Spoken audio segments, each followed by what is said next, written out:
Taoiseach, you referenced the galloping militarisation happening at a European level. It underlines the importance of Ireland's neutrality in that context and the importance of the struggle to defend that neutrality. Significant numbers will be on the streets this Saturday, 2 o'clock, at the Garden of Remembrance to do so. What we have heard in terms of the triple lock has confirmed the basic point that you made in 2013, that it is at the core of our neutrality. What we've seen in the heads of bill and what we heard in the committee from the Department of Defence 2 weeks ago has really underlined the fears that we have and the fact that what is proposed is a total abolition of the triple lock and effectively the ending of what is left of neutrality. Would you agree with the Department of Defence and committee that your heads of bill would allow Irish troops, more than 50, to be sent abroad without UN approval as part of US-led coalitions or as part of NATO or EU-led missions? Do you agree with them that it would have meant that you could have sent troops to participate in the invasion of Iraq? In respect of that. Deputy Paul Murphy raised the issue of, as I say, the galloping militarisation, EU gender triple lock. I mean, I commenced this legislation, I sanctioned it, because I believe it's no longer tenable that Russia or any of the members of the Permanent Five should have a veto on Ireland's participation in peacekeeping. And the bill will make it clear that any peacekeeping initiatives that Ireland will engage in will be in accordance with UN principles and the United Nations Charter. And over 50 makes sense, makes absolute logistical sense that would be over 50. In terms of the African Union, in terms of NATO, and we have participated in NATO peacekeeping missions before. We've participated in the African Union, and in terms of EU. And they're all UN designated organisations that are under the UN framework. Yes, there can be NATO peacekeeping that would be in accordance with UN principles and charter, and UN acknowledges that, such as in the Balkans and so forth. So it's not the end of neutrality. Neutrality is defined by membership of a military alliance, and we're not members of a military alliance, so we have no intention of becoming members of a military alliance.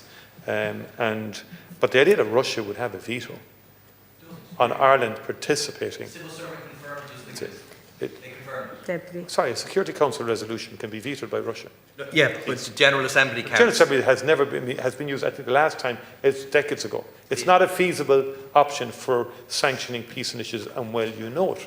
It's just not a viable or feasible approach.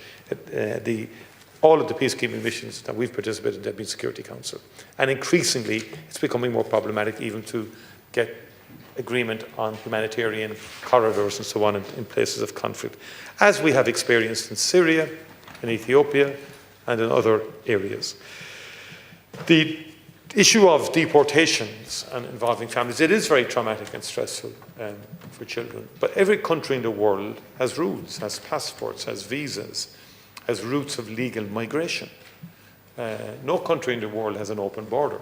Ireland doesn't have open borders. We always have rules and frameworks. And there has to be a pathway to legal migration. And if people don't qualify, well then, we have to take action then.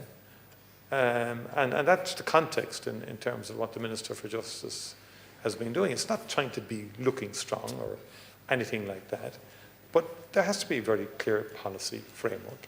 That has to be well articulated and well understood. We've had increased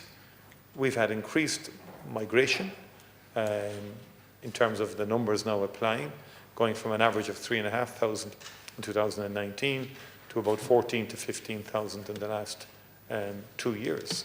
And that level has serious impact in terms of services and in terms of our system. We have to accelerate it, make it faster in terms both of application processes and the appeals processes. But I think the message has to be there that there are rules in Ireland too, and the rules have to be seen to be applied. That's the bottom line of it. Deputy Moynihan raised the issue of the competitiveness agenda. The omnibus legislation has been significant, particularly in terms of the car industry, and the vast majority of small companies and small industries have now been exempt from a lot of EU legislation to try and give it greater flexibility and freedom and make it more competitive. The Savings and Investment Union has been progressed by the Commission and it has taken soundings. We have a strong financial services sector in Ireland, so we have a clear interest in this.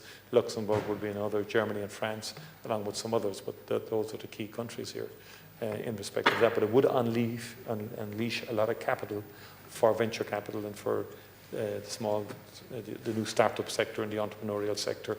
And I think there's a lot to be gained from trying to bring that over the line in the coming year. And I will be positive about that at the EU councils.